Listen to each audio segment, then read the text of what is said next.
Anda kembali di kabar khusus pemirsa. Selama 6 bulan, Gedung Wisma Atlet telah berubah fungsi menjadi rumah sakit darurat penanganan pasien positif virus corona nasional.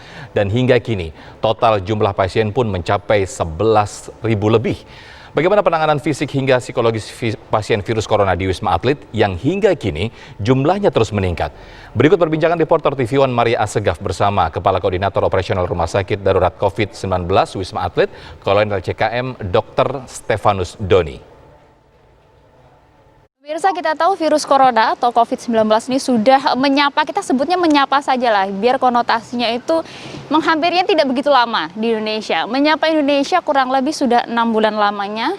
Dengan banyaknya jumlah kasus positif di Indonesia, kemudian pemerintah membuat rumah sakit darurat di Wisma Atlet Kemayoran, Jakarta. Bagaimana sebenarnya kemudian ada ribuan pasien yang telah dirawat di Rumah Sakit Darurat Wisma Atlet, bagaimana kisah dari awal hingga saat ini, karena hingga saat ini Rumah Sakit Darurat Wisma Atlet juga masih merawat ribuan pasien, 1.000 lebih pasien. Nanti kita akan update datanya juga pemirsa bersama dengan Koordinator Operasional dari Rumah Sakit Darurat Wisma Atlet, ada Dr. Doni. Assalamualaikum dokter. Baik, selamat pagi, selamat siang. Sehat ya dok, pastilah. Sehat, harus sehat. Dokter, bisa diupdate sedikit dok, hingga hari ini sudah ada berapa jumlah pasien yang masih dirawat ya dok, yang masih dirawat di Wisma Atlet? Ya, yang pasien yang masih dirawat di sini ada 1.411 hari ini. Ya, kalau dilihat dari kunjungan total semua memang yang berkunjung ke sini udah 11.000. Tapi hari ini dirawat 1.400. 1.400. Jadi sudah memang ada kenaikan sedikit ya dari hari-hari kemarin. Ya. Nah, kalau dokter sendiri sudah merawat ribuan pasien dan juga kemudian sudah bisa menyembuhkan dan juga memulangkan ribuan pasien menuju ke keluarga mereka masing-masing, begitu ya, dokter. Sebenarnya gimana sih dok? Ini klise sih pertanyaannya.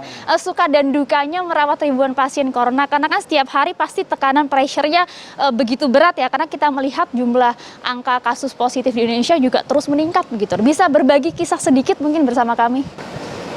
Ya. Memang kebetulan memang sejak dari awal, sejak diresmikan saya sudah ada di sini.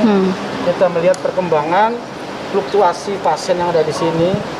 Dari pertama kali masuk cuma 6, kemudian hari besoknya langsung 100, hari besoknya 200, sampai angka tertinggi waktu itu sebelum PSBB. PSBB itu 1.200. Begitu transisi meningkat lagi ya, itu transisi meningkat lagi sampai tertinggi ya.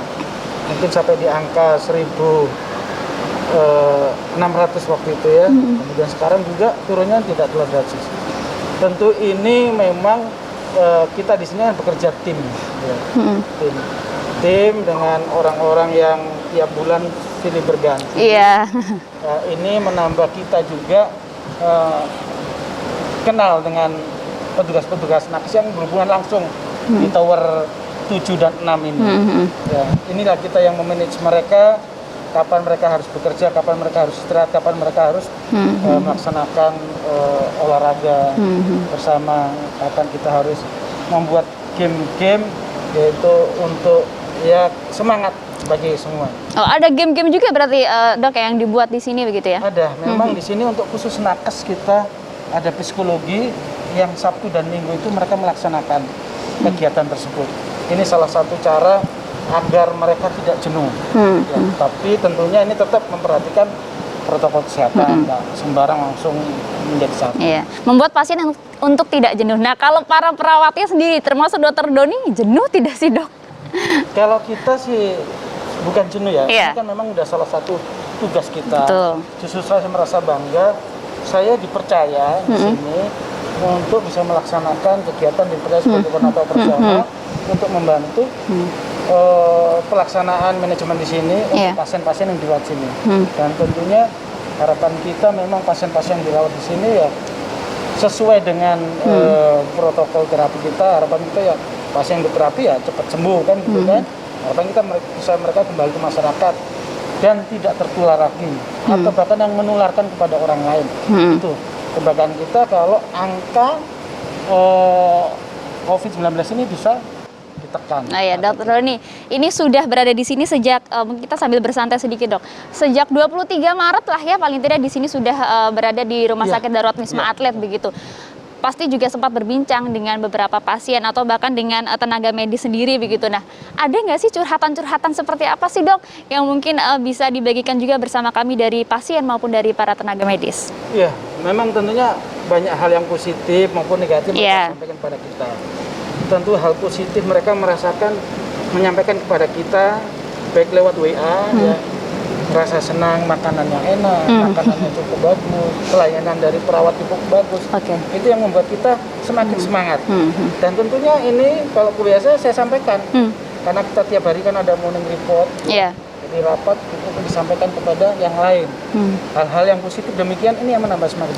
Menambah semangat para tenaga medis juga tentunya ya. Tentunya tenaga medis. Kemudian kalau hal-hal ada juga yang memang merasa prosedurnya kok agak berbelit kan gitu yang betul dok, betul. Nah, seperti itu kadang-kadang kita kan pinginnya memang tertib ya, tetapi akhirnya menjadi masukan bagi kita bagaimana prosedur itu kita rampingkan, kita permudah, tetapi tetap kelengkapan data harus tetap kita jaga. Nah, itu sebagai masukan. Jadi intinya bagi kita apapun itu yang disampaikan, hal-hal itu semua kita anggap positif untuk kita bekerja di sini. Kalau menanggapi mungkin kisah-kisah pasti ada lah ya dok, para pasien yang juga kemudian curhat begitu, aduh rindu rumah nih, pengen segera selesai pulang bebas COVID gitu. Nah dokter menanggapinya seperti apa?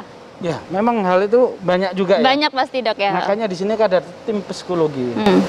Di mana mereka memang langsung datang ke pasien, memberikan afirmasi positif lewat mic juga, disiarkan tiap pagi dan sore juga lewat WA.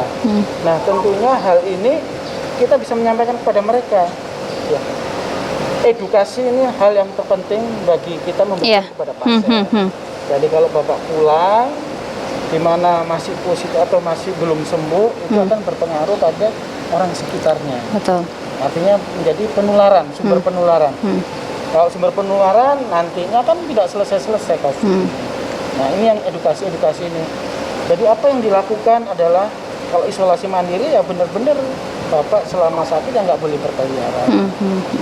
Bapak bagaimana protokol itu harus diterapkan oleh mereka. Nah, ini memang selalu kita berikan hal-hal positif untuk itu supaya memang mereka juga memahami, mengerti. Karena siapapun orang itu ikut membantu memutuskan penularan dari COVID-19. Banyak tidak sih kemudian dok para pasien yang tidak mengerti sebenarnya ternyata COVID ini seperti apa, bagaimana proses penyembuhan yang harus mereka lalui? Ini pasien kan dari golongan mana aja ya? Ya tentunya macam-macam ya, macam-macam tingkat pendidikannya. Nah tentu ini pemahamannya juga berbeda-beda. Nah kita dengan bahasa yang mudah dipahami oleh mereka, kita berusaha untuk menyampaikan hal ini sehingga kita bisa ikut aktif melakukan edukasi, ya, komunikasi, informasi dan edukasi kepada pasien. Nah, dengan demikian kita harapkan mereka yang kita mau pulang, bahkan pasien masuk selalu kita berikan itu. Bahkan kita ada leaflet itu kita bahas dan mereka pulang itu dapat ini yang harus dilakukan. Otomatis dengan gitu kita sudah membantu pemerintah ikut aktif memberikan edukasi kepada masyarakat. Walaupun harus berulang, walaupun harus berkali-kali karena silih berganti jumlah pasien juga cukup tinggi. Dan kita juga tenaga kesehatannya juga sekarang kan 2.500 sudah. Oh, baik. Ya kan? Walaupun sebenarnya memang kalau dibandingkan dengan pasien rawatan itu memang kurang sebenarnya. Untuk perawatan kan harusnya kalau harus satu persatu kan ini. Tetapi untuk menangani secara keseluruhan kita kan juga ada grup WA. Untuk WA, untuk kebetulan sini kan disediakan wifi sehingga memudahkan, itu selalu kita berikan. Nah, seperti itu. Jadi harapan kita siapapun pasien datang ke sini pulang mereka menambah wawasan untuk COVID-19 ini. Betul sekali. Nah, tentunya juga tidak mudah untuk Dr. Joni juga kemudian harus mengakomodir ribuan pasien, ribuan tenaga medis yang ada di Wisma Atlet, begitu ya, Dok? Ya, tentu aja, Nak. Saya sampaikan tadi, kan kita ada dokter, di mana 1 bulan masuk, waktu itu 2 minggu karantina, kemudian pulang, ada dokter, ada perawat, ada nakes lainnya. Dan mereka akan berbeda-beda, ya kan ini dari Aceh juga ada, dari Ambon juga ada. Tentunya kan budaya kan berbeda-beda. Ya, tetapi bagaimana kita bisa menyikapi untuk mereka-mereka ini sehingga mereka memahami kita. Sejauh ini beberapa obat dan juga beberapa vaksin juga sedang digarap gitu. Beberapa mungkin juga sudah digunakan di sini dari Unair misalnya. Nah, terakhir saja bagaimana perkembangan itu? Kebetulan untuk yang obat yang digunakan di sini adalah memang obat yang digunakan oleh PDPI ya sampai saat ini. Itu oleh DPJP-nya sebagai pembuat protokol terapi. Jadi itu karena mereka sebagai penanggung jawab. Tapi bagi kita, apapun nanti perkembangan selanjutnya, kita kan juga mengikuti. Nah, bagaimana PDPI nanti memutuskan seperti apa ya, artinya kita sebagai manajemen mengakomodir apapun itu. Tapi sejauh ini efektif ya dok, obat-obat salah satunya dari Unair tersebut untuk diaplikasikan kepada para pasien? Kalau dari Unair kan memang belum masuk ya. Belum secara resmi kan belum. Ya. Jadi kita tetap menggunakan yang protokol. Memang ada beberapa obat itu yang contohnya misalnya apa saja dok? Unair. Kalau di sini kan kita menggunakan antivirus, stalmivir, kemudian azitromisin. Azitromisin kan juga digunakan di Unair. Iya. Kemudian kita menggunakan hidrokloroquine. Hidrokloroquine kan juga menjadi penelitian bagi Unair. Jadi memang yang digunakan di sini juga termasuk obat yang digunakan dalam penelitian Unair. Dan ternyata terbukti dapat memulangkan ribuan pasien kepada keluarga mereka masing-masing begitu ya dok ya. Yeah. Tentunya kita harapkan juga angka penambahan jumlah pasien di Wisma Atlet dan juga penambahan kasus positif tiap harinya dapat segera menurun lah ya. Kita lelah juga kemudian melihat angka ribuan penambahan positif tiap harinya. Harapan kita semua seperti itu. Iya, makanya saya himbau kepada masyarakat di luar, perhatikan protokol kesehatan agar di sini pun tidak terlalu tinggi. Bukan berarti kita tidak mau merawat, tapi kan keinginan kita semua.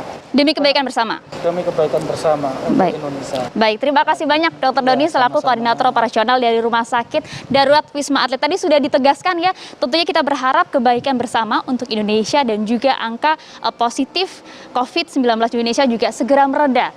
Segera pergi kemudian virus corona di Indonesia. Dari Jakarta, Maria Asgaf, Muhammad Fadlan, TV One mengabarkan.